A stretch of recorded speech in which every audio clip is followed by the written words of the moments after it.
जय जय रघुवीर समर्थ सुका सारिखे पूर्ण वैराग्य ज्याचे वसिष्ठा परे ज्ञान योगेश्वराचे कवी वाल्मिका सारिखा मान्य ऐसा नमस्कार तया सद्गुरु रामदासा जय जय रघुवीर समर्थ. समर्थ रामदास स्वामी रचित मनाचे श्लोक क्रमांक 37 आपण पाहणार आहोत. मागच्या श्लोकातून आपल्याला समर्थांनी साधन थोडक्यात ओळख करून दिलेली आहे. त्याच्या आधीच्या श्लोकामध्ये ते साधन करण्यासाठीची पूर्वतयारी अनन्यास रक्षी तशी चापपाणी असे हो दया अंतरी भाव देसा वसे हो तया अंतरी देव देसा. अंतर म्हणजे अंतःकरण. अंतःकरण पंचकामध्ये अंतःकरण म्हटलेलं आहे. मन बुद्धी चित्त आणि अंतःकरण चौथा भाग आहे हा. तिथं जो देव बसलेला आहे, तिथं जो भाव आहे, तोच भाव देवाला आवडतो हे लक्षात ठेव. आणि तो भाव कसा तयार करायचा त्यासाठीचं साधन पुढील श्लोकामध्ये सांगितलेलं आहे. कृपाळूपणे अल्पधारिष्ट्य पाहे सदा सर्वदा देव सन्निधी आहे. आता पुढे काय म्हणतायत.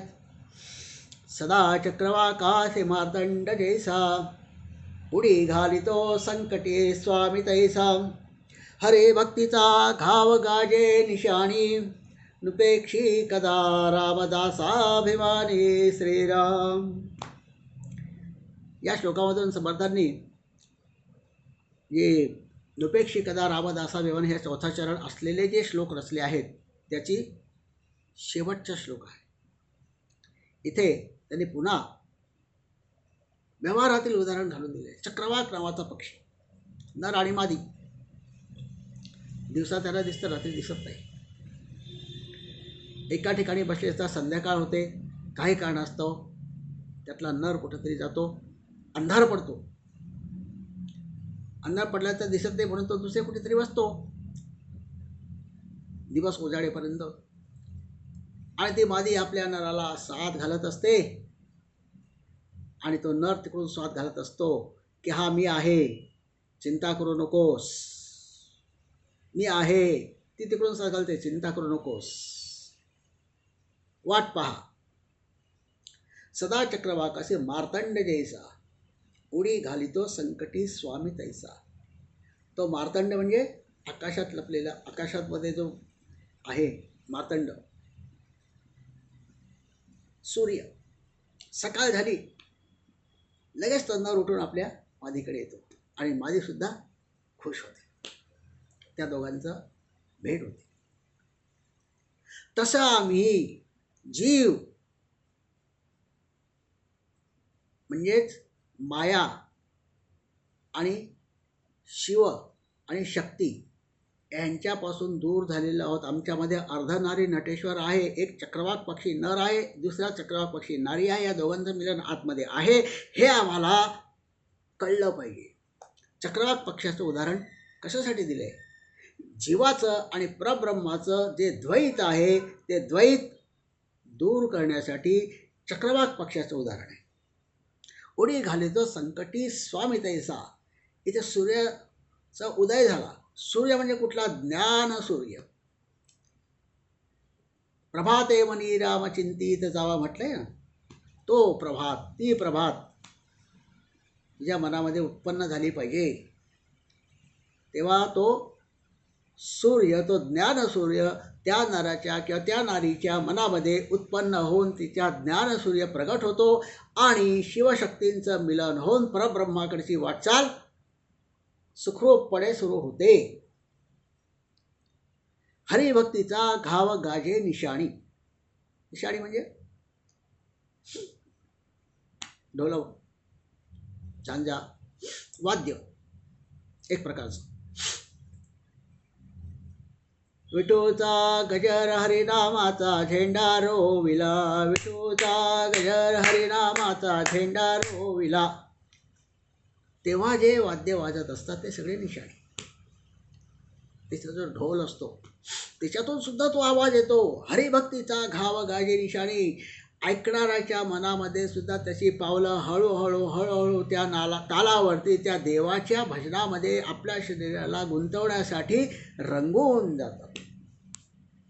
नुपेक्षी कदा रामदासाभिमानी असा तो भावाचा भुकेला देव आपल्या भक्तांची उपेक्षा कधीही करत नाही, हे तू कायमस्वरूपी मानवी मना लक्षात ठेव.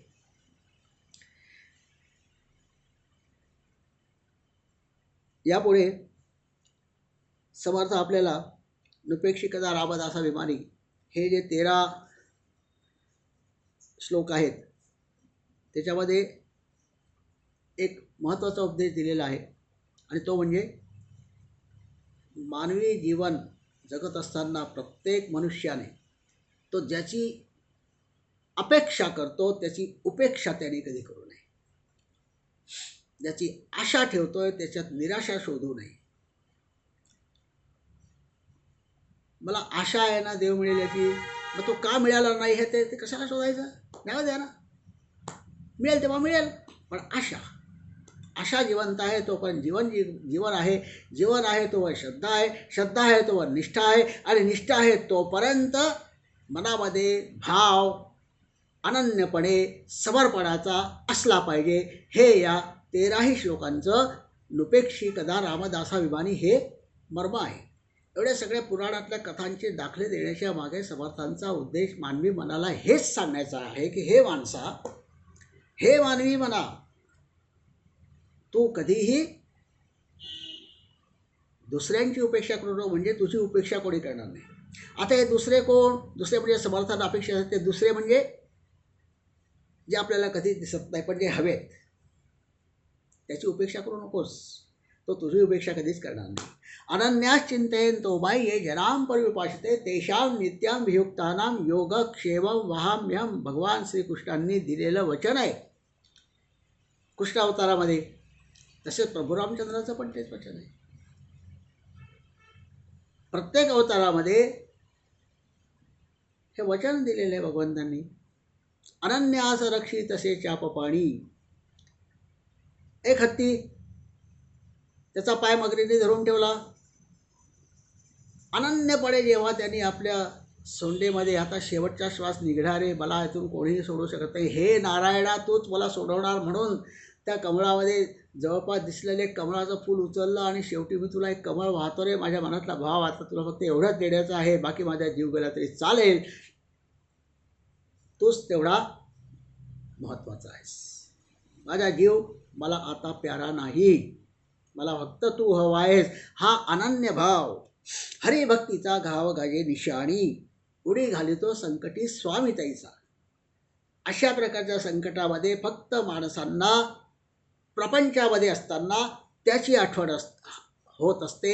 असं हे मानवी मना तू करू नकोस. त्याची सदैव तुला आठवण राहिली पाहिजे, सुखात दुःखात दोन्हीकडे. महाभारतातल्या कुंतीचं उदाहरण बघूया. तिने भगवंताची खूप सेवा केली, अनन्य भाव आहे. भगवंताने तिला विचारलं तुला काय हवं, तू वर माग. तिने काय मागावं? मानवी मनाला अनुसरून विरुद्ध मागितलं तिने. काय? मला दुःख दे म्हणे. असं विपरीत मागणं आहे. भगवंताला आश्चर्य वाटलं. त्यांनी विचारलं की असं काय करतेस तू? तुला हवं तेवढं ऐश्वर्य देईल मी, चांगला पती, नातवंड होईपर्यंत तुझा संसार चालू राहील, पतवंड पाहिजे. नाही, मला दुःख दे. शेवटी भगवंताने विचारलं कारण काय? म्हणे फक्त माणसाच्या मनाचा स्वभाव आहे, तो दुःखामध्ये तुला स्मरत असतो, सुखामध्ये तुला विसरतो. आणि मला हे मान्य नाही, मला फक्त दुःख दे, म्हणजे सदैव आणि सदैव मला तुझी आठवण राहील. अनन्यास रक्षी तसे चापपाणी. म्हणून त्या कुंतीचं रक्षण अनेक संकटांमधून त्यांनी त्या कुटुंबाबरोबर राहून सदैव केलेलं आहे. असा हा नुपेक्षिकदा रामदासाभिमानीमधील सूक्ष्म संदेश आपल्या जीवनामध्ये उतरवावा आणि अनन्यपणे समर्पण भावनेने आपण जीवनामध्ये रोजची दिनचर्या करीत जावी. आणि स्वतःपुरता तरी का होईना समर्पणाचा भाव आपल्या कृतीमध्ये आणण्याचा प्रयत्न करावा. प्रयत्नंती परमेश्वर, यत्न तो देव जाणावा म्हटलेला आहे तो यासाठीच. आणि म्हणून देवाला यत्न आवडतो, आलस्य आवडत नाही. दुश्चितपणा आवडत नाही. त्याला काय हवं आहे? यत्न. तर देव त्याच्या पाठीमागे आहे. यत्न कर, परमार्थ प्राप्त होईल. यत्न कर, परमार्थामध्ये सुख मिळेल. यत्न कर, काय हवं ते मिळेल. पण यत्न सोडायचा नाही. आळस तुझ्या मनाला शिवला नाही पाहिजे. म्हणून नपेक्षी कदा रामदासा विमानी, अशा प्रकारचा हा संदेश या 13 श्लोकांच्या मधून समर्थ आपल्याला देत आहेत. जय जय रघुवीर समर्थ.